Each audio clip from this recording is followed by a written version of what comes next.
تم سمجھتے ہو کہ ایک اسٹوڈنٹ کا خرچہ صرف فیس ہوتا ہے، باہر سے دیکھنے میں سب کو ایسا ہی لگتا ہے، لیکن جب ہم اس چیز کو کلیئرلی بریک کرتے ہیں تو ہمیں پتہ چلتا ہے کہ پکچر بالکل ڈیفرنٹ ہے۔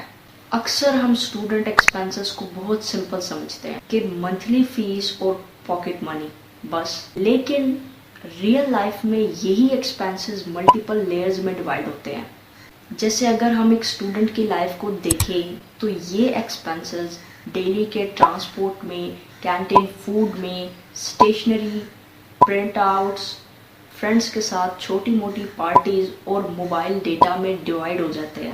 مزے کی بات یہ ہے کہ اگر اسٹوڈنٹ ہاسٹل میں رہتا ہو تو وہاں کا رینٹ اور میس مل کر ان لیئرز میں ایک اور لیئر ایڈ کر دیتے ہیں۔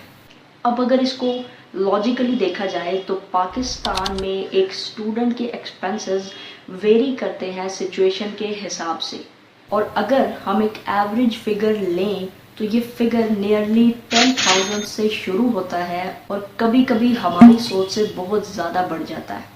ڈپینڈ کرتا ہے کہ آپ کس سٹی میں رہتے ہیں، آپ کا لائف سٹائل کیا ہے اور آپ کی ہیبٹس کیا ہیں۔ لیکن یہاں پر انٹرسٹنگ پوائنٹ یہ ہے کہ بہت سے اسٹوڈنٹ کا ایشو پیسے نہیں ہوتا، ان کا ایشو ہوتا ہے اویئرنیس کا۔ ان کے پاس کب پیسے آتے ہیں، کب چلے جاتے ہیں، وہ کہاں یوز کرتے ہیں، انہیں اس بات کا کوئی ٹریک ہی نہیں ہوتا۔ اور ہر منتھ کے اینڈ پر تمہارا خود سے یہی سوال ہوتا ہے کہ پیسے گئے کہاں، میں نے پیسے کب خرچ کیے، کس کس جگہ خرچ کیے۔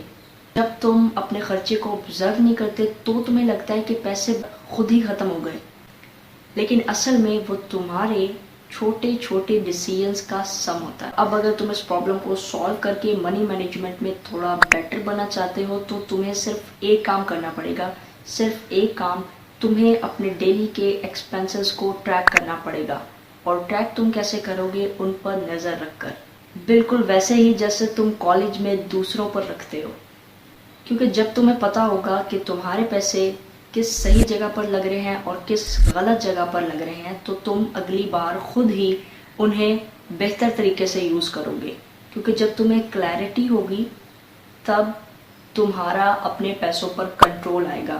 ایک اسٹوڈنٹ کا کام صرف پڑھنا نہیں ہوتا، پڑھتے تو تم ویسے بھی سال کے اینڈ میں ہو، لیکن ایک اسٹوڈنٹ کا کام ہوتا ہے کہ اپنی ڈیلی روٹین کے پیٹرنز کو سمجھ کر ان کو بہتر کرنا اور اپنی زندگی کو بہتر بنانا۔